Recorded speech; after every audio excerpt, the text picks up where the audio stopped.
إن الحمد لله نحمده ونستعينه ونستغفره ونعوذ بالله من شرور أنفسنا ومن سيئات أعمالنا من يهده الله فلا مضل له ومن يضلل فلا هادي له وأشهد أن لا إله إلا الله وأشهد أن محمدا عبده ورسوله أما بعد قال نبينا صلى الله عليه وسلم إن أصدق الحديث كتاب الله وأحسن الهدي هدي محمد صلى الله عليه وسلم وشر الأمور محدثاتها وكل محدثة بدعة وكل بدعة ضلالة وكل ضلالة في النار. أعوذ بالله من الشيطان الرجيم. بسم الله الرحمن الرحيم. يا أيها الناس اتقوا ربكم الذي خلقكم من نفس واحدة وخلق منها زوجها وبث منهما رجالا كثيرا ونساء واتقوا الله الذي تساءلون به والأرحام إن الله كان عليكم رقيبا. يا أيها الذين آمنوا اتقوا الله حق تقاته ولا تموتن إلا وأنتم مسلمون. يا أيها الذين آمنوا اتقوا الله وقولوا قولا سديدا يصلح لكم أعمالكم ويغفر لكم ذنوبكم ومن يطع الله ورسوله فقد فاز فوزا عظيما. கண்ணியத்திற்குரிய எல்லாம் வல்ல அல்லாஹ் ஜல்ல ஷானஹு தஆலாவின் நல்லடியார்களே, நம்ம எல்லாம் இந்த உலகத்திலே முஸ்லிம்களாக பிறக்க வைத்து இந்த சத்திய தீனுல் இஸ்லாத்தை நமக்கு வாழ்க்கை நெறியாக வாழ்வியலாக்கி நம்மை பாதுகாத்துக் கொண்டிருக்கக்கூடிய ஏக நாயன் அல்லாஹுக்கு எல்லாம் அவனுடைய அன்பும் அருளும் சாந்தியும் சமாதானமும் அனைத்து இறை தூதர்களின் மீதும் நம் உயிரை விட மேலாக நேசிக்கக்கூடிய அன்னர் பெருமகனார் ஸல்லல்லாஹு அலைஹி வஸல்லம் அவர்களின் மீதும் அவர்களுடைய சொல் செயல்களை தன்னுடைய வாழ்க்கையில் என்ற அளவுக்கு பின்பற்றி வாழ்ந்து மறைந்த உத்தம சத்திய சஹாபாக்களின் மீதும் சஹாபிய பெண்மணிகள் மீதும் இன்னும் நாட்களிலேயே சிறந்த நாளாக இருக்கக்கூடிய இந்த ஜும்மாவுடைய நன்னாளிலே நபிகள் நாயகம் ஸல்லல்லாஹு அலைஹி வஸல்லம் அவர்கள் கூறினார்கள், சூரியன் உதிக்கக்கூடிய நாட்களிலேயே சிறந்த நாளாக இந்த ஜும்மாவுடைய நாள் இருக்கின்றது என்று. இந்த ஜும்மாவுடைய நன்னாளில் இறைவனை வணங்க வேண்டும் என்ற உயர்தரமான நோக்கத்தோடு இங்கு வந்திருக்கக்கூடிய நம் அனைவர்கள் மீதும் அல்லாஹ்வுடைய அன்பும் அருளும் சாந்தியும் சமாதானமும் என்றென்றும் நீங்காமல் நின்று நிலவட்டும். கண்ணியத்திற்குரிய சகோதர சகோதரிகளே,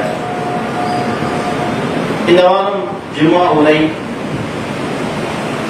அர்ப்பணம் செய்வோம் அல்லாஹ்வின் அருளை பெறுவோம் என்ற தலைப்பில் சில விவரங்களை பார்க்கலாம். அல்லாஹ் தஆலா நம்மை முஸ்லிம்களாக பிறக்க வைத்திருக்காங்கல்ல, அது சாதாரணமா நம்ம நினைச்சிட்டு இருக்கோம். முஸ்லிம்களா நம்மளை வாழ செய்திருக்காங்க ரப்புல் ஆலமீன், இதை நம்ம சாதாரணமா நினைச்சிட்டு இருக்கோம். இந்த ஓரிரை கொள்கை என்பது சத்திய இஸ்லாமிய மார்க்கம் என்பது எல்லாருக்கும் அல்லாஹ் தஆலா கொடுப்பது கிடையாதுங்க. அல்லாஹ்வுக்கு யாரை பிடிக்கின்றதோ, அல்லாஹ் தஆலா யாரை நேசிக்கின்றானோ அவர்களுக்கு மட்டும்தான் இந்த தீனுல் இஸ்லாத்தை அல்லாஹ் தஆலா வழங்குகிறார். அப்படி அல்லாஹ் ரப்புல் ஆலமீன் நம்மை நேசித்த ஒற்றை காரணத்திற்காக நம்மை முஸ்லிம்களாக பிறக்க வைத்து முஸ்லிம்களாக வாழச் செய்திருக்கின்றான். நாம் வசிக்கக்கூடிய இடத்துல, நம்முடைய இந்த இந்திய திருநாட்டுல நம்மை சுற்றி ஏராளமான நபர்கள், பட்டம் படித்தவர்கள் இருக்காங்க, படித்த மேதாவிகள் இருக்காங்க, விஞ்ஞானிகள் இருக்காங்க. ஆனால் அவர்களுக்கெல்லாம் இஸ்லாத்தை கொடுக்கல. பாமர மக்களாக இருக்கக்கூடிய நமக்கு அல்லாஹ் ரப்புல் ஆலமீன் இந்த இஸ்லாமிய மார்க்கத்தை வழங்கியிருக்கான். இன்னும் ஒருபடி மேலே சொல்ல வேண்டும் என்று சொன்னால், நபிமார்கள் இருக்காங்கல்ல, அல்லாஹ்வால் அருள் செய்யப்பட்ட நபிமார்கள், அந்த நபிமார்களுடைய குடும்பத்துல சில நபர்களுக்கு அல்லாஹ் தஆலா இந்த இஸ்லாமிய மார்க்கத்தை கொடுக்கல. இந்த உலகத்தை படைத்து இந்த அண்ட சராசரங்களை படைத்த ரப்புல் ஆலமீன் தான் படைத்த படைப்பினங்களிலேயே உயர்தரமான இந்த மனித குலத்தை படைத்த ரப்புல் ஆலமீன் இந்த மனித குலத்தில் ஒரு ஒற்றை நபரை தன்னுடைய தோழராக தேர்வு செய்திருக்கின்றார். யார் அவர்? இத்தல்லாஹு இப்ராஹீம கலீலா. இந்த இப்ராஹீமை தன்னுடைய தோழராக தேர்வு செய்தோம் என்று அல்லாஹ் தஆலா தன் திருமறையிலே சொல்லுகின்றார். அந்த இப்ராஹிம் நபி இருக்காங்கல்ல, அல்லாஹ்வுடைய ஃப்ரெண்ட், அல்லாஹ்வுடைய தோழர், அவருடைய அத்தா இஸ்லாத்தை ஏற்கல. அவருடைய அத்தாக்கு இஸ்லாம் கிடைக்கல. ஏன் கிடைக்கல தெரியுமா? அல்லாஹ் கொடுக்கல. அல்லாஹ்வுடைய ஃப்ரெண்டுடைய தந்தைக்கு இஸ்லாம் கிடைக்கலங்க, நமக்கு அல்லாஹ் கொடுத்திருக்கான். நம்ம சாதாரணமா நினைக்க கூடாது. இஸ்லாம் என்பது இது சாதாரணமான நினைக்க கூடாது, மிகப்பெரிய அருள். 950 வருடம் வாழ்ந்தார்கள் நூஹ் அலைஹிஸ்ஸலாம் அவர்கள். அவருடைய தாவா எப்படி இருந்துச்சு தெரியுமா? அவருடைய இஸ்லாமிய பிரச்சாரம் என்பது பகலிலும் இஸ்லாமிய பிரச்சாரம் செய்வார்கள், இரவிலும் இஸ்லாமிய பிரச்சாரம் செய்வார்கள். தாவா தான் அவருடைய உயிர் மூச்சா இருந்துச்சு.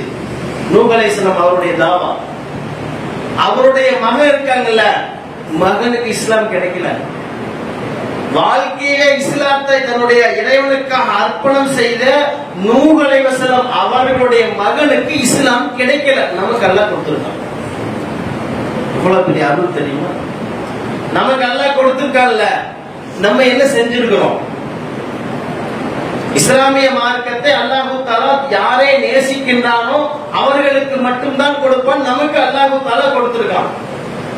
உதாரணத்துக்கு புரிதலுக்காக தமிழகத்துடைய முதலமைச்சர் இருக்காருன்னு வைங்களேன். கோவை மாவட்டத்தில் மிகப்பெரிய பிரம்மாண்டமா ஒரு மாநாடு போடுறாரு. அந்த மாநாட்டுல எல்லா லட்ச மக்கள் இருக்கிறாங்க. அந்த இடத்துல நம்ம இருக்கிறோம். உதாரணத்துக்கு அந்த இடத்துல இப்படி அறிவிப்பு செய்யறாரு. இந்த கோவை மாவட்டத்தை சார்ந்த, இந்த குழந்தை கவுண்டர் பகுதியை சார்ந்த இந்த இஸ்மாயில் என்ற சகோதரர் எனக்கு ரொம்ப பிடிக்கும், நல்ல மனிதர், சிறந்த தோழர், இவரை நான் நேசிக்கிறேன் அப்படின்னு அந்த லட்ச மக்கள் இருக்காங்கல்ல, அந்த இடத்துல அறிவிப்பு செய்யறாங்க வைங்களேன். நம்முடைய மனநிலை எப்படி இருக்கும்? முதலமைச்சருக்கு என்ன பிடிச்சிருக்குப்பா, நான் யார் தெரியுமா, முதலமைச்சருக்கு என்ன பிடிச்சிருக்குப்பா, சந்தோஷப்படுவோம் இல்ல? அது ஒரு முறை இருக்கட்டும், உலகம் முழுவதும் ரீச் ஆயிடுவோம். தமிழ்நாடு ஃபுல்லா, இந்தியா ஃபுல்லா, வேற மற்ற கண்ட்ரி ஃபுல்லா, வெளியே எங்க போனாலும் முதலமைச்சர் பிடிக்கும்னு சொன்னாரு அப்படின்னு நினைப்போம். சில இடங்கள்ல காவல்துறை நம்ம நிறுத்தி வாகனத்தை சோதனை செய்யும் பொழுது கூட சொல்லுவாங்க, முதலமைச்சர் கூட இருக்காரு, அவங்களுடைய ஃப்ரெண்டு அப்படின்னு சொல்லுவோம்ல. இது எல்லாம் இந்த உலகத்தோடு அழியக்கூடியது. ஆனால் இந்த உலகம் அழியக்கூடியது. இந்த உலகம் அழிஞ்சாலும் இறைவன் இருக்கான்ல, தன்னை படைத்த ரப்புல் ஆலமீன் யாரை நேசிக்கின்றானோ அவர்களுக்கு மட்டும் இஸ்லாமிய கொள்கையை கொடுப்பான். நமக்கு அல்லாஹ் தஆலா கொடுத்திருக்கான். என்ன செஞ்சிருக்கிறோம்? அல்லாஹ் நம்மளை தேர்ந்தெடுத்திருக்காங்க, முஸ்லீமா பிறக்க வச்சிருக்காங்கல்ல. எத்தனை பேருக்கு இந்த இஸ்லாமிய மார்க்கத்தை எடுத்து சொல்லி இருக்கிறோம்? எத்தனையோ மக்கள் இருக்காங்களே, இஸ்லாம் அறியாம இருக்காங்களே, இஸ்லாம் என்றால் மோசமான மார்க்கம் இருக்காங்களே, அந்த மக்கள்கிட்ட சொல்லி இருக்கிறோமா? ஆனா நம்முடைய பரிதாபகரமான நிலை எப்படி தெரியுமா இருக்குது? முஸ்லீம் பெயர் வச்சிருக்கோம், ஆனா முஸ்லீமா வாழ்வது கிடையாது. நிறைய நபர்கள், எல்லாரையும் சொல்லல, சில நபர்கள் முஸ்லீமா வாழ்வது கிடையாது. உதாரணத்திற்கு Facebook முகநூல திறந்தாலே ரீல்ஸ் வருது இல்ல, அந்த ரீல்ஸ்ல பார்த்தோம் சார், நம்முடைய சமுதாய மக்கள் இறைவன் ஒருவன் தான் என்னுடைய கடவுள் என்று ஏற்றுக்கொள்ள என்னுடைய சமுதாய மக்கள் இன்னைக்கு என்ன செய்யறாங்க? ரீல்ஸ் செய்யறாங்க. லைக் வரணும், ஷேர் வரணும், கமெண்ட் வரணும், நாங்க ரீச் ஆகணும் அப்படின்னு சொல்லி ரீல்ஸ் செய்யறாங்க. எதுக்கு? இஸ்லாமிய மார்க்கத்தை எடுத்துரைப்பதற்கு ரீல்ஸ் செய்யல. 2 பெண்மணிகள், 2 சகோதரிகள், இரட்டையர்கள், எல்லோருக்கும் தெரியும். அந்த சகோதரிகள் சொல்ற பேட்டி கொடுக்கிற ஒரு நிகழ்ச்சியில பங்கு பெற்றுட்டு அந்த நிகழ்ச்சியில் ஜெயிச்சுட்டாங்க, வின் பண்ணிட்டாங்க. அவங்க சொல்றாங்க, நாங்கள் வாழ்க்கையில் ஜெயித்து விட்டோம். பேட்டி கொடுக்கிறாங்க. எதற்காக பாடுபடணும்?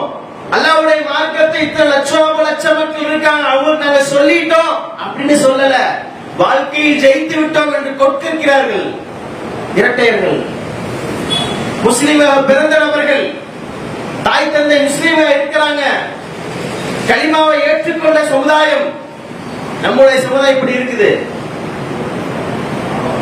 ஆனா இஸ்லாத்துக்கு வந்திருக்காங்கல்ல, இஸ்லாத்துக்கு வந்த நபர்கள் அவங்க எப்படி இருக்காங்க தெரியுமா? தன்னுடைய வாழ்க்கையை, தன்னுடைய நேரத்தை எல்லாமே இறைவனுக்காக அர்ப்பணம் செய்யக்கூடிய மக்களாக இன்றைக்கும் இருக்கிறார்கள்.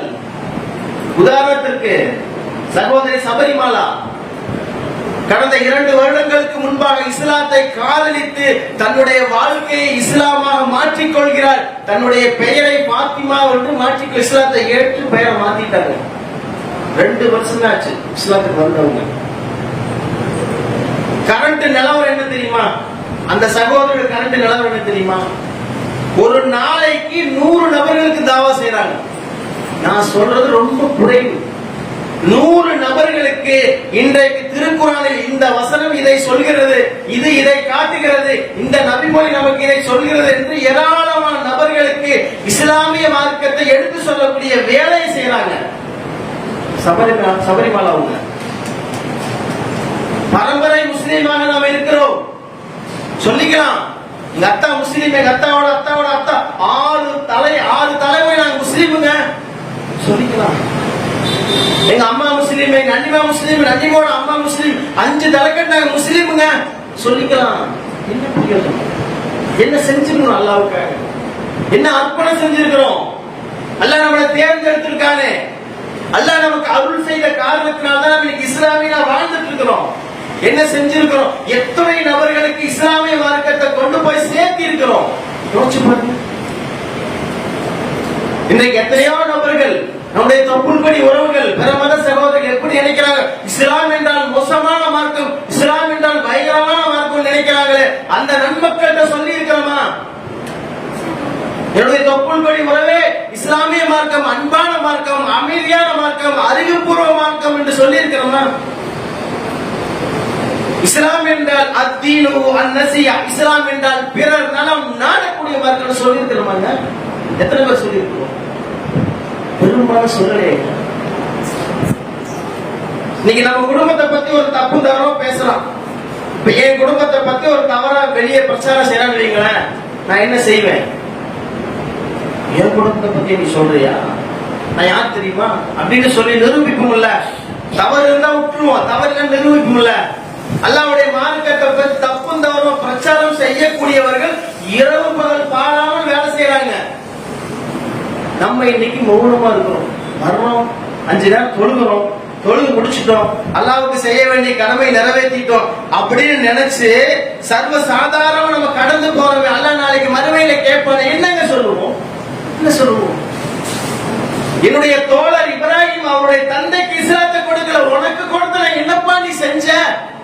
சொர்க்கத்தை கேட்கிறையே, கற்பனைக்கு அப்பாற்பட்ட சொர்க்கத்தை நீ கேட்கிறாயே, நீ என்ன செய்தாய்? என்னுடைய மார்க்கத்தை நீ எத்துணை மக்களுக்கு எடுத்துரைத்தாய்? என்னுடைய மார்க்கத்தை பற்றி தப்பும் தவறுமாக பிரச்சாரம் செய்யும்போது நீ வாய் மூடி மௌனமாகத்தானே இருந்தாய்? அல்லாஹ் என்ன சொல்லுவோம்? உன்னுடைய குடும்பத்தை பற்றி ஒருவன் பேசும்பொழுது நீ நிரூபிச்சாய், ஆனால் என்னுடைய மார்க்கத்தை பற்றி ஒருவன் தப்பும் தவறுமாக பிரச்சாரம் செய்யும் பொழுது நீ கண்டும் காணாமல் மௌனமாக இருந்தாயே, உனக்கு சொர்க்கம் தேவையா? என்னங்க சொல்லுவோம்? அல்லாஹ் கேட்டா நம்ம இஸ்லாத்துக்காக பாடுபடல, அல்லாஹ்வுடைய மார்க்கத்தை எடுத்து சொல்லல, நம்ம தாவா செய்யல அப்படின்னு நம்ம இருந்தோம்னு வைங்களேன், இழப்பு யாருக்கு? அல்லாஹ்வுக்கு தான் இழப்பா? அல்லாஹ்வுடைய மார்க்கம் அழிஞ்சிருமா? கிடையாது. இப்ராஹிம் அலைஹிஸ்ஸலாம் யார்? அவர் ஒரு கோயில் பூசாரியுடைய மகன். ஏகத்துவத்திற்கே தந்தையாக அல்லாஹ் தஆலா கொண்டு வந்திருக்கின்றான் இப்ராஹிம் நபி அவர்களை. இங்க இருக்கக்கூடிய நானோ அல்லது நீங்களோ அல்லது நாமோ அல்லாஹ்வுக்கு எந்த தேவையும் கிடையாது. அல்லாஹ் யாரை வைத்து வேணாலும் இஸ்லாமிய மார்க்கத்தை வளர்ப்பான். நம்ம இந்த மார்க்கத்தை பத்தி எடுத்து சொல்லல, நம்ம அல்லாஹ்வுக்காக பாடுபடல, நம்ம தாவா செய்யலன்னு சொன்னா நமக்கு மனிதர்களை வைத்துத்தான் அல்லாஹ் தஆலா பாடம் நடத்த வேண்டும் என்ற எந்த ஒரு கட்டாயமும் கிடையாது. சுலைமான் அலைஹிஸ்ஸலாம் அவருடைய வரலாறு எத்தனை நபர்களுக்கு தெரியும்? திருமறை குர்ஆனை நம்ம படிக்கணும், பொருள் உணர்ந்து படிக்கணும். இந்த வசனம் இதை எனக்கு சுட்டிக்காட்டு என்னைக்கு யோசிச்சிருக்கிறோம்? அல்லாஹ் தஆலா மனிதர்களை வைத்துத்தான் நமக்கு பாடம் நடத்த படைத்தவன் என்று நினைக்க கூடாது. ஒரு பறவையை வைத்தும் கூட அல்லாஹ் தஆலா பாடம் நடத்தி இருக்கின்றான். சுலைமான் அலைஹிஸ்ஸலாமுடைய வரலாறுல சுலைமான் நபி அவர்களுக்கு அல்லாஹ் தஆலா நிறைய அருள் செய்திருந்தான். பறவை இருக்குல்ல, பறவைகள் விலங்குகள் பேசக்கூடிய அந்த பாசை சுலைமான் அலைஹிஸ்ஸலாமுக்கு புரியும். ஜின்களை வசப்படுத்தக்கூடிய அருள் அல்லாஹ் தஆலா செஞ்சிருந்தான். நம்ம நினைக்கலாம், என்னங்க பறவை என்னங்க பேசிருக்கு அப்படின்னு நம்ம நினைக்கலாம். பறவை கீச்சு கீச்சு சத்தம் போடுது இல்ல, அது என்ன பேசுதுன்னு சுலைமான் நபி அவர்களுக்கு புரியும். அதான் அல்லாஹ்வுடைய அருள். அல்லாஹ் தஆலா அருள் செய்திருந்தான். இந்த பாடத்தை இந்த மனித சமுதாயத்திற்கு, இந்த மனித குலத்துக்கு ஏன் நடத்தான் தெரியுமா? பின்னாடி சொல்றேன். சுலைமான் அலைஹிஸ்ஸலாம் அவர்கள் பறவையுடைய கூடாரத்துக்கு வர்றாங்க. ஒரு பறவை கூடாரம் தன்னுடைய கட்டுப்பாட்டுல இருக்குது. சுலைமான் நபி வர்றாங்க. வந்த உடனே பாக்குறாங்க, எல்லா பறவையும் அந்த இடத்துல இருக்குது. ஒரே ஒரு பறவை, குது என்று சொல்லக்கூடிய ஒரு பறவையை காணோம். சுலைமான் நபிக்கு கடுமையான கோபம். என்னுடைய கட்டுப்பாட்டில் இருக்கக்கூடிய இந்த பறவை என்னிடம் எந்த ஒரு அனுமதியும் சொல்லாமல், என்னிடம் எந்த ஒரு தகவலும் சொல்லாம எங்கிட்ட அனுமதி வாங்க எங்க போச்சு? இந்த பறவை தன்னுடைய கூடாரத்துக்கு வரும் பொழுது தக்க காரணத்தை சொல்லணும். அப்படி அது சொல்லலன்னு சொன்னா நான் இந்த பறவையை அறுத்து கொண்டு விடுவேன்னு போயிட்டாங்க சுலைமான் நபி. திரும்ப வர்றாங்க பறவையுடைய கூடாரத்துக்கு. இந்த வரலாறு அல்லாஹ் நமக்கு ஏன் சொல்றான்னு சொல்றேன். சுலைமான் நபி வந்துட்டாங்க. அந்த பறவையை கேட்கறாங்க, எங்க போன? அந்த புது பறவை சுலைமான் அலைஹிஸ்ஸலாம் அவர்களிடம் உரையாடல் செய்தது திருமறை குர்ஆன்ல இருக்குது. கேட்கறாங்க சுலைமான் நபி, எங்க போன? எங்கிட்ட எந்த ஒரு தகவலும் சொல்லாம எங்க போனன்னு கேட்கும் பொழுது அந்த பறவை சுலைமான் நபி அவர்களிடம் உரையாடல் செய்தது. எப்படி செய்தது தெரியுமா? நான் பக்கத்தில் உள்ள அண்டை மாநிலத்துக்கு சென்றேன். அந்த அண்டை மாநிலத்தை ஒரு பெண் ஆட்சி செய்து கொண்டிருந்தாள். அந்த ஆட்சி செய்த அந்த மாநிலத்தில் இருக்கக்கூடிய மக்கள் படைத்த இறைவனை விட்டுவிட்டு இறைவனால் படைக்கப்பட்ட ஒரு சூரியனை வணங்கிக் கொண்டிருந்தார்கள். புது பறவை கவலையோடு சுலைமான் நபி அவர்கள் உரையாடல் செய்தது. அல்லாஹ் யாரை வச்சு பாடம் நடத்துறான்னு தெரியுங்களா? ஒரு பறவை கவலைப்படுது. 6 அறிவுள்ள இந்த மனித குலம் சிந்தித்திருக்க வேண்டாமா? இந்த மனிதர்களா இப்படி செய்தார்கள். தன்னை படைத்த இறைவனை விட்டுவிட்டு இறைவனால் படைக்கப்பட்ட ஒரு சூரியனை வணங்கிக் கொண்டிருக்கிறார்கள். 6 அறிவுள்ள இந்த சமூகமா இப்படி செய்கின்றது என்று ஒரு பறவை கவலைப்பட்டது. ஏன் அல்லாஹ் சொல்றான் தெரியுமா? இந்த பாடம் நமக்கு நடத்துறான் தெரியுமா? நம்ம கவலைப்படணும். எத்தனையோ மக்கள் இருக்கிறாங்களே, சூரியனை வணங்கக்கூடிய மக்கள் இருக்காங்களே, இஸ்லாமிய மார்க்கத்தை அறியாத மக்கள் இருக்கிறாங்களே. இஸ்லாம் என்றால் பயங்கரமான மார்க்கம், மோசமான மார்க்கம், தீவிரவாத மார்க்கம் என்று சொன்னாங்களே, அந்த நன்மக்கள் சொல்லணும், இஸ்லாம் என்றால் அன்பான மார்க்கம், இஸ்லாம் என்றால் அமைதியான மார்க்கம், இஸ்லாம் என்றால் அத்தினு அன்னசியா, பிறர் நலம் நாடக்கூடிய மார்க்கம். தொப்புளுக்குடி உறவோடு சொல்லி இருக்கிறோமா? ஒரு பறவை கவலைப்படுது. பறவையை வச்சு அல்லாஹ் நமக்கு பாடம் நடத்தினாங்கல்ல, பறவை வைத்தெல்லாம் நீங்கள் பாடம் நடத்த திருந்த மாட்டீங்கன்னு சொல்லி எறும்பு இருக்குல்ல, எறும்பு பிடிக்க முடியுமாங்க? பிடிச்சா செத்து போயிடும். ஊதனா பறந்துடும், ஊதனா எறும்பு பறந்துடும். அந்த எறும்பை வைத்து நமக்கு அல்லாஹ் தஆலா பாடம் நடத்தி இருக்கின்றார். எறும்புடைய வரலாறு திருமறை குர்ஆன்ல அதே சுலைமான் அலைஹிஸ்ஸலாமுடைய வரலாறுல வரும். ஒரு எறும்பு தன்னுடைய கூட்டை விட்டு பொந்த விட்டு வெளியே வருது. பின்னால் அதனுடைய இனமெல்லாம் வருது லைனா. முன்னால் வந்த எறும்பு சொல்லுது, ஒரு எறும்பு கவலைப்படுது. நல்லா யோசிச்சுங்க, நமக்கு அல்லாஹ் தஆலா ஒரு கண்ணுக்கு தெரியாத ஒரு எறும்பை வைத்து பாடம் நடத்துறான். இவ்வளவு பெரிய உருவமா இருக்கிறோம், எத்தனையோ நம்ம அல்லாஹ் தஆலா நமக்கு அருளா கொடுத்துருக்கான் இஸ்லாமிய மார்க்கத்தை. நம்ம சொல்றதுக்கு யோசிக்கணும். ஒரு எறும்பு முன்னாடி வருது, தன்னுடைய கூட்டை விட்டு வருதுங்க. பின்னாடி அதனுடைய இடமெல்லாம் வந்துருச்சு. முன்னால் வந்த எறும்பு சொல்லுது, தன்னுடைய கூட்டத்தை பார்த்து சொல்லுது, சுலைமான் நபியுடைய படை வந்துட்டு இருக்குது, அவர்கள் தெரியாமல் உங்களை மிதித்து விடுவார்கள், நீங்க செத்து போயிடுவீங்க, ஏன் நல்லா இருக்கணும், ஏன் சாழக்கூடாது அப்படின்னு கவலையோடு பின்னாடி வந்த எறும்புக்கு சொல்லுது, உள்ள போயிருங்க, உங்க கூட்டுக்குள்ள போயிருங்க, உங்க பொந்துக்குள்ள போயிருங்க, முன்னாடி வராதீங்க, சுலைமான் நபியுடைய படை உங்களை தெரியாமல் மிதித்து விட்டால் நீங்க செத்து போயிடுவீங்க, ஏன் நல்லா இருக்கணும் அப்படின்னு கவலையோடு சொன்னது. அல்லாஹ் யாரை வச்சு பாடம் நடத்துறான்னு தெரியுதுங்களா? நம்முடைய குடும்பத்துல எத்தனையோ நபர்கள் இருக்காங்களே, நம்முடைய உறவுகள் இருக்காங்களே, இஸ்லாமியர்களாக வாழ்றோம், சரியானவர்கள் இருக்காங்களா, இன்னமும் கையில கயிறு கட்டுறாங்களே, அந்த மக்களுக்கு சொல்லியிருக்கிறோமா? அன்பான முறையில் அழகான முறையில் சொல்லியிருக்கிறோமா? என்னுடைய சொந்தம், என்னுடைய அப்பாவுடைய அத்தாவுடைய சொந்தம், என்னுடைய தூரத்து சொந்தம், என்னுடைய இஸ்லாமிய சமூகம், நான் இறைவன் ஒருவன் தான் என்று ஏற்றுக்கொண்டேன், இவரும் ஏற்றுக்கொண்டார், இவரும் என்னுடைய சகோதரர். ஆனால் கையில கயிறு கட்டியிருக்காரு. அல்லாஹ்வுடைய தூதர் சொன்னாங்களே, மன் அல்லக தமீமத்தன் ஃபகத் அஷ்ரக, யார் ஒருவர் தாயத்தை தொங்க விடுகிறார்களோ அவர் என்னை சார்ந்தவர் கிடையாது, அவர் அல்லாஹ்வுக்கு இணை வைத்து விட்டார். அல்லாஹ்வுடைய தூதர் சொல்றாங்களே, நம்ம சொல்லி இருக்கிறோமாங்க? சொல்லணும்ல. ஒரு எறும்பு கவலைப்பட்டுச்சு இல்ல, எறும்பை கவலைப்பட வைத்து நமக்கு அல்லாஹ் தஆலா பாடமா நடத்துறான். நம்ம இன்னைக்கு முஸ்லிமா பிறந்திருக்கிறோம், என்ன செய்ய போறோம்? இந்த பயானை கேட்டுட்டுங்க என்ன பண்ண போறோம்? மாற்றம் என்ன வரணும்? அல்லாஹ்வுடைய தூதர் சொல்றாங்க, ஒரு நல்ல முஸ்லிம், நல்ல இறை நம்பிக்கை எப்படி இருப்பார்கள் தெரியுமா? நல் உபதேசங்களை தன்னுடைய செவிகளில் செவிதாழ்த்தி கேட்டார்கள் என்று சொன்னால், சமியனா வ அத்தானா, செவியிட்டோம் கட்டுப்பட்டோம். கேட்டுட்டுங்க, நீங்க ஜும்மா கேட்டுட்டோம், இன்னிருந்து என்னுடைய வாழ்க்கை எப்படி மாறப்போகுது? மாற்றணுங்க. நபிமார்கள் எப்படி தியாகம் செய்தார்கள், உயிரை விட மேலாக நேசிக்கின்றோமே நபிகள் நாயகம் ஸல்லல்லாஹு அலைஹி வஸல்லம் அவர்களை. இன்றைக்கு அல்லாஹ் தஆலா நமக்கு 3 வேளை உணவு கொடுத்திருக்காங்க, நம்ம உசுரை விட மேல நேசிக்கிறோம் ரசூலுல்லாஹ். 3 மாசத்துக்கு முறை அவங்க வீட்டுல அடுப்பு எரியும். அப்படின்னு என்ன அர்த்தம்? 3 மாசத்துக்கு ஒரு முறை சாப்பாடே சாப்பிடுவாங்கன்னு அர்த்தம். அல்லாஹ் தஆலா கோடீஸ்வரனா வாழ வச்சிருக்கான். அல்லாஹ்வுடைய மார்க்கத்தை நமக்கு கொடுத்து கோடீஸ்வரனா வாழ வச்சிருக்கான். நம்ம மௌனமா இருக்கிறவே, 3 வேளை உணவு இல்லாமல் அல்லாஹ்வுடைய தூதர் இஸ்லாமிய மார்க்கத்தை பிரச்சாரம் செய்தார்களே, கவலைப்பட்டார்களே, தன்னுடைய இந்த சமூகம் மனிதர்கள் இஸ்லாத்தை நேசித்த மாட்டார்களா, இஸ்லாத்தை காதலித்து விட மாட்டார்களா, எப்படியாவது இஸ்லாமிய அந்த மலையில் நனைந்து விட மாட்டார்களா என்று கவலைப்பட்டார்களே அல்லாஹ்வுடைய தூதர் அவர்கள். நம்ம எத்தனை பேருக்கு சொல்லி இருக்கிறோம்? உமர் கத்தாப் ரலியல்லாஹு அவருடைய வரலாறு நல்ல உள்ளத்துல ஏந்திக்க வேண்டும். இந்த சம்பவத்தை கேட்ட பிறகும் நான் இறைவனுடைய மார்க்கத்தை நான் பிறருக்கு சொல்ல மாட்டேன், என் சொந்த பந்தத்துக்கு சொல்ல மாட்டேன், நான் என்னுடைய குடும்பம் முன்னணி இருந்தோன்னு சொன்னா நமக்கு தான் நஷ்டம், அல்லாஹ்வுக்கு நஷ்டம் கிடையாது. உமர் ரலியல்லாஹு அவருடைய வரலாறு, சுபுடைய நேரம், ஃபஜ்ருடைய நேரம், உமர் ரலியல்லாஹு வர்றாங்க. அந்த காலத்துல இருட்டான நேரம், மின்சாரம் இருக்காது, விளக்கு இருக்காது, எதுவுமே இருக்காது, இருட்டான நேரத்துல நிக்கிறாங்க உமர் ரலியல்லாஹு அவங்க. ஃபஜ்ருடைய நேரத்துல இமாமா நின்று தொலை வைக்கிறாங்க.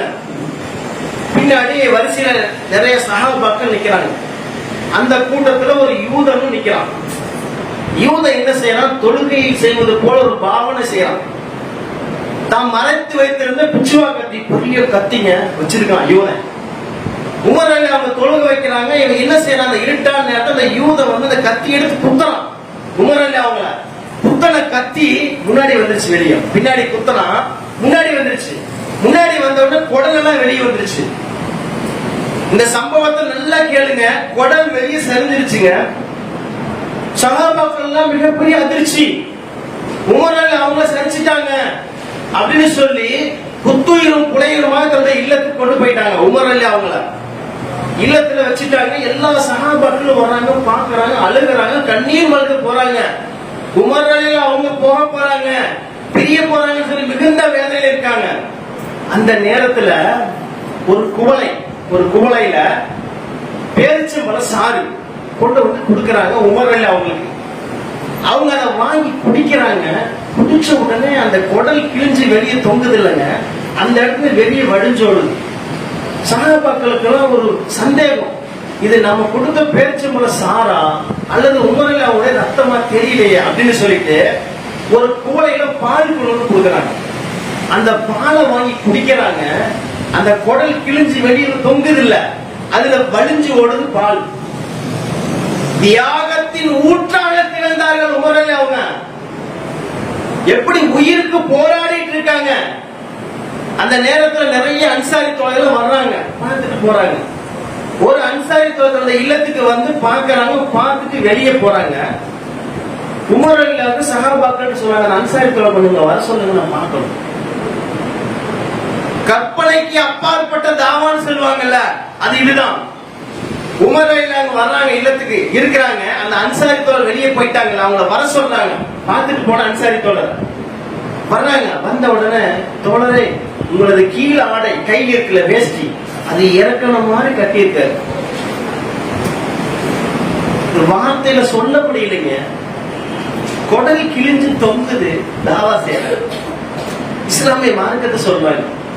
அந்த இடத்துல சொல்றாங்க, கீழாடை கீழே இறக்கணும் மாதிரி கட்டிருக்கீங்க, இப்படி ரசூலுல்லாஹ் தடை செஞ்சிருக்காங்க, இது அல்லாஹ்வும் வெறுக்கிறான், இப்படி இறக்கி கட்டாதீங்கன்னு சொல்ற. எப்ப தாவா செய்யறாரு பாருங்க, குடல் கிழிஞ்சு வெளியே தொங்குது.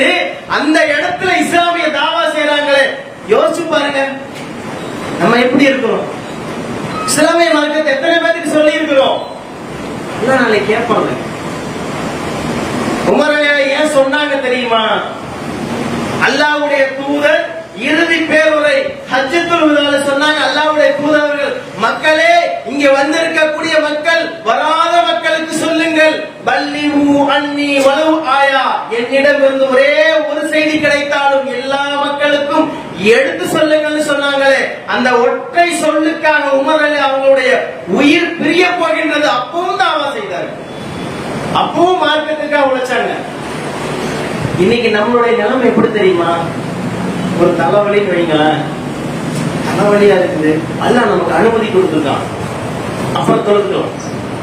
ஒரு டயர்டா இருக்குன்னு வைங்களேன், நமக்கு அல்லாஹ் அல்லாஹ் சொல்றானே, யாரையும் அவருடைய சக்திக்கு மேல சிரமப்படுத்த மாட்டோம்னு. குர்ஆன் வசனத்தை நமக்கு ஏற்பாடு எல்லாத்தையும் சொல்லல, யார் யார் நான் செஞ்சாலும் அது எனக்குரியது. டயர்டா இருக்குது, அப்புறம் தொழுகிறோம். உயிர் பிரிஞ்சு குடல் கிழிஞ்சு வெளியே தொங்குது, தாவா செய்யறாங்க. நம்ம என்ன செய்யணும்? இந்த சம்பவத்தை கேட்டுட்டுங்க, என்ன பண்ண போறேன்? நம்முடைய வாழ்க்கையில் மாற்றம் வரணும். எத்தனை நாளைக்கு நம்ம வாழ போவோம்? 40 வயசு ஆச்சு, 50 வயசு ஆச்சுன்னு வைங்களேன், நமக்காக வெட்டப்பட்ட கபர் காத்து கொண்டிருக்கிறது. நமக்கு தெரியல.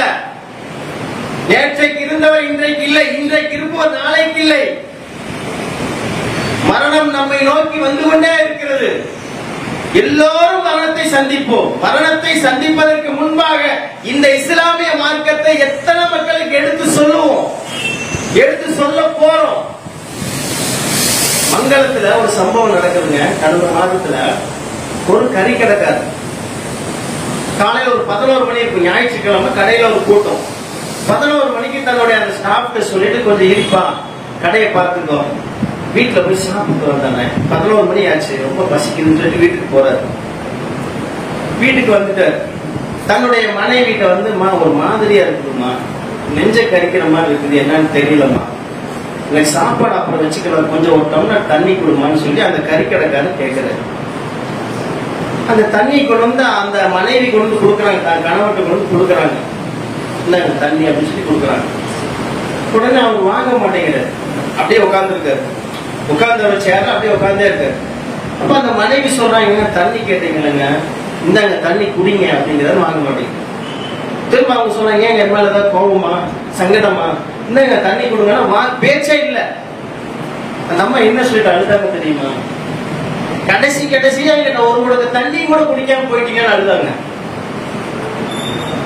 தன்னுடைய மனைவி கொண்டு வந்து தண்ணி கொடுக்கறாங்க, அதை வாங்கி குடிக்கிற கூட நேரம் இல்ல, ரூஹு போயிருச்சு, உயிர் பிரிஞ்சிருச்சு. நமக்கும் மரணம் வரும், எப்ப வரும்னு தெரியாது. இந்த மரண சம்பவம் மங்களத்தில் நடந்துருச்சுங்க. இதை நான் இங்க சொல்லிட்டேன். என்ன ஏன் அல்லாஹ் சொல்ல வச்சான் தெரியுமா? இது மாதிரி மரணம் நமக்கும் வரும். என்ன செய்ய போறோம்? அல்லாஹ்வுடைய மார்க்கத்தை எத்தனை நபருக்கு சொல்ல போறோம்? நம்முடைய உயிர் பிரியும் பொழுது எல்லா நபர்களுக்கும், நாம் வசிக்கக்கூடிய இடத்தில் பிற மதத்தை சார்ந்தவராக இருந்தாலும் சரி, நம்முடைய சொந்த பந்தமாக இருந்தாலும் சரி, எல்லா மக்களுக்கும் இஸ்லாமிய மார்க்கத்தை கொண்டு சேர்க்க வேண்டும். அப்படி கொண்டு சேர்த்தோம்னு சொன்னா மறுமையில வெற்றி பெறலாம். சும்மா 5 நேரம் தொழுதுட்டோம், தொழுதுட்டு 5 நேரம், ரமலானுடைய மாசம் வந்துருச்சு, நோன்பு 30 நோன்பு பூர்த்தி செஞ்சிட்டோம், இறைவனுக்கு செய்ய வேண்டிய 5 கடமைகளை பூர்த்தி செஞ்சிட்டோம், மிகப்பெரிய பொருளாதாரத்தை கொண்டு ஹஜ்ஜே செஞ்சுட்டங்க. நாளைக்கு அல்லாஹ் மறுமையில கேட்பான, எல்லாம் எனக்கு செய்ய வேண்டியது எல்லாமே செஞ்சுட்டப்பா, என்னுடைய இந்த இஸ்லாமிய மார்க்கம் இருக்குல்ல, என்னுடைய தோழனுடைய அத்தாக்கு கொடுக்கல, உனக்கு கொடுத்தல, நீ எத்தனை பேத்துக்கு சொன்ன, கடமையெல்லாம் சரியா செஞ்சுட்ட, இஸ்லாமிய மார்க்கத்தை எத்தனை நபர்களுக்கு நீ எத்தி வைத்தாய் என்று கேட்டால் நாம் என்ன சொல்லுவோம்? அப்ப நம்மிடம் மாற்றம் வரணும். இதுவரை எப்படியா இருந்துட்டாங்க, இனி என்னுடைய வாழ்க்கை எப்படி இருக்கும் தெரியுமா? அல்லாஹ்வுக்காக அல்லாஹ்வுடைய மார்க்கத்தை எல்லா மக்களுக்கு சொல்வதற்கு பாடுபடுவேன். எத்தனையோ மக்கள் அறியாம இருக்காங்களே, இஸ்லாம் என்றால் தெரியாம இருக்காங்களே, அந்த நன்மக்கிட்ட சொல்லுவேன், இது என்னுடைய இஸ்லாமிய மார்க்கம், என் இறைவன் எனக்கு வழங்கிய மார்க்கம். இஸ்லாத்தை காதலித்து வந்த சபரிமாலா என்ற சகோதரி ஒரு நாளைக்கு 100 நபர்களுக்கு தாவா செய்கிறார்கள். நான் முஸ்லீம், பரம்பரை முஸ்லீமாக பிறந்திருக்கின்றேன், என்னுடைய அத்தாவுடைய அத்தா முஸ்லீமாக இருந்திருக்கின்றார்கள், என்னை முஸ்லீமாக பிறக்க செய்த என்னுடைய இறைவனுடைய மார்க்கத்தை எல்லா மக்களுக்கும் எடுத்து சொல்வேன் என்ற நிய்யத்தோடு, அப்படி நிய்யத்தோட இருந்து எல்லா மக்களுக்கும் இந்த இஸ்லாமிய மார்க்கத்தை எடுத்துரைத்து நாளை மறுமையிலே மரணமில்லாத அந்த மறுமை வாழ்க்கையில் வெற்றி பெறக்கூடிய நன்மக்களாக அல்லாஹ் தஆலா உங்களையும் என்னையும் ஆக்கி அருள் புரிவானாக. வாகிர் தஅவானா அல்ஹம்துலில்லாஹி ரப்பில் ஆலமீன். அஸ்ஸலாமு அலைக்கும் வரஹ்மத்துல்லாஹி வபரகாத்துஹு.